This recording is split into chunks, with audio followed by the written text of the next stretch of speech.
ধনী হওয়া কি মুমিনের জন্য দোষের কোনো বিষয় না? ধনী হওয়া মুমিনের জন্য কখনো দোষের বিষয় না, বরং রব্বুল আলামিন বলেছেন মুমিন তোমরা ধনী হও। সুবহানাল্লাহ। পয়গম্বর আরবি মুহাম্মদুর রাসূলুল্লাহ সাল্লাল্লাহু আলাইহি ওয়াসাল্লামের দুইজন জামাতা ছিলেন। একজন হলো শেরে খোদা আলী কাররামাল্লাহু ওয়াজহাহু রাদিয়াল্লাহু তাআলা আনহু, আরেকজন ছিলেন উসমান গনি রাদিয়াল্লাহু তাআলা আনহু। রব্বুল আলামিন উসমান গনি রাদিয়াল্লাহু তাআলা আনহুকে বিশাল সম্পদের মালিক করেছিলেন, তার নামের সাথে লকব লাগিয়ে দিয়েছিলেন পয়গম্বর আরবি মুহাম্মদুর রাসূলুল্লাহ। উসমান হলেন গনি, উসমান গনি, এত সম্পদ উসমান গনিকে রব্বুল আলামিন দান করলেন। অপরদিকে নবীজির জামাতা আলী রাদিয়াল্লাহু তাআলা আনহুকে দারিদ্রতার মধ্যে রাখলেন। কারণ হলো রব্বুল আলামিন ধনী ব্যক্তিকে, মুমিনকে ধনী বানায়া বুঝালেন, ও মুমিন তোমাকে যে সম্পদ আমি রব্বুল আলামিন দান করলাম, এই সম্পদ থেকে আমি রব্বুল আলামিনের রাস্তায় তোমাদের ব্যয় করতে হবে। আমি রব্বুল আলামিনের পথে তুমি তোমার সম্পদগুলো ব্যয় করলেই আমি রব্বুল আলামিন কিয়ামতের ময়দানে দান সদকার যাকাতের বিনিময়ে তোমাদেরকে জান্নাতে স্থান দান করে দেব। সুবহানাল্লাহ। অপরদিকে আলী রাদিয়াল্লাহু তাআলা আনহুকে গরিব অথবা একটু দারিদ্রতার মধ্যে রাখলেন, বুঝাতে চাইলেন মুমিন তোমরা দারিদ্রতার মধ্যে থাকলেও, অসহায়ের মধ্যে থাকলেও, খাবার এবং রিজিক থেকে তোমরা কিছু কম পাইলেও তোমরা ধৈর্য ধারণ করো, সবর করো। আমি রব্বুল আলামিন সবরকারীদেরকে বড় ভালোবাসি। রব্বুল আলামিন বলেন ইন্নাল্লাহা মা'আস সাবিরিন, নিশ্চয় আমি সবরকারীর সাথে আছি।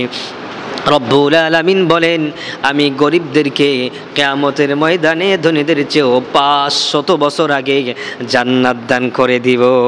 সুবহানাল্লাহ। সেই জন্য রব্বুল আলামিন দুনিয়ার মানুষকে ধনী বানিয়েও বুঝালেন, গরিব বানিয়েও মুমিনদেরকে বোঝালেন। গরিব হলেও লাভ আছে, ধনী হলেও লাভ আছে।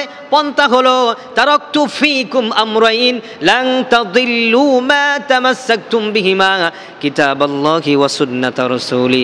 ধনী হই আর বা গরিব হই, রাসূলের সুন্নাহ অনুযায়ী আর কোরআন অনুযায়ী যদি জীবন যাপন করতে পারি, দুনিয়াতেও কামিয়াব, আখিরাতেও কামিয়াব। সুবহানাল্লাহ।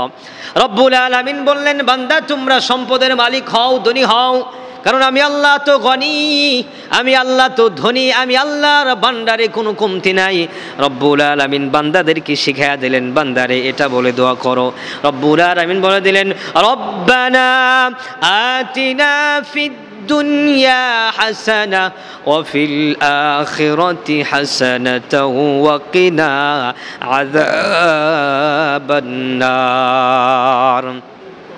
রব্বুল আলামিন বান্দাদেরকে শিখিয়ে দিলেন বান্দারে তোমরা বলো আয় রব্বুল আলামিন দুনিয়ার যত কল্যাণ আছে, দুনিয়ার যত ভালাই আছে, সমস্ত ভালাই সমস্ত কল্যাণগুলো আমাকে দান করো।